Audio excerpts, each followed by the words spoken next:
মেডিকেলে পরীক্ষা দিয়ে কোথাও চান্স না পাওয়ার চেয়ে একটা পাবলিকে চান্স পাওয়া বেটার। হ্যাঁ, এটা কন্টিনিউ কারা করতে পারো? পিপল হু হ্যাভ মানি, যারা 20-25 লাখ টাকা দিয়ে প্রাইভেটে পড়তে পারবা, প্রাইভেট মেডিকেল গুলাতে পড়তে পারবা, hats off, go on. But যদি কারো ফ্যামিলির অপশন দুর্বল থাকে যে না I don't have that much money, সেক্ষেত্রে 5-এর বেশি কাটা গেলে আদার অপশন দেখতে হবে। ভার্সিটি ইউনিট একরকম প্রেশারাইজ এনভায়রনমেন্ট, মেডিকেল পুরাই ডিফারেন্ট। মেডিকেল প্রিপারেশনটা পুরাটা একটা ইমোশনাল প্রিপারেশন, মানে এখানে মানুষজন মৃত্যু বাঁচিয়ে নেবে তাও চান্স পাই, এরকম একটা ইমোশন থাকে মেডিকেলে, রাইট? তো সেক্ষেত্রে সুইচ, এখন সুইচ করে কি কি অপশনস আছে ভাইয়া? Option is varsity A unit. তোমরা যারা এতদিন ম্যাথের বইটা খুলে দেখোনি, এতদিন যারা medical plus varsity unit program নেওয়ার পরে ভার্সিটির একটা ক্লাস অ্যাটেন্ড করো নাই, একটা এক্সাম দাও নাই, আজকে ভার্সিটি ইউনিট তোমাকে ডাকতেছে, আয় বাবা বুকে আয়। আজকে তোমাকে আরো একটা ইউনিট খুব জোরে ডাক দিচ্ছে, সেটা হলো জেইউডি ইউনিট।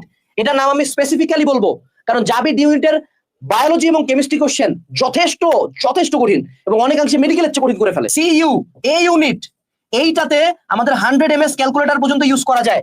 সো আমরা যারা ম্যাথে দুর্বল ছিলাম, আমাদের চট্টগ্রাম বিশ্ববিদ্যালয়ের এ ইউনিট ক্যালকুলেটর ইউজ করতে দিবে, এটা সম্বন্ধে আমাদের মাথায় রাখতে হবে।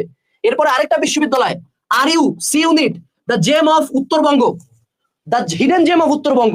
এটার মার্ক ডিস্ট্রিবিউশনই ডিফারেন্ট, 1.2 কত 1.25 না 1.25 করে 80টা এমসিকিউ মাত্র আসে, এবং ম্যাথ প্লাস বায়োলজি একসাথেও দাগানো যায়। চাইলে আমি ম্যাথ দাগাবোই না, শুধু বায়োলজি দাগে আসতে পারবো। So hidden gem, another hidden gem, top notch university. আরো অসংখ্য অপশন আছে, যেমন আরেকটা খুব সুন্দর অপশন বলে যায়, এগ্রিকালচার। কৃষি বিশ্ববিদ্যালয়ের কোশ্চেনের বায়োলজি আর কেমিস্ট্রি হবে তোমার এলাকা, তোমার দোদ্দার এলাকা, তোমার খেলার এলাকা। সেক্ষেত্রে গো ফর দ্যাট, ঠিক আছে।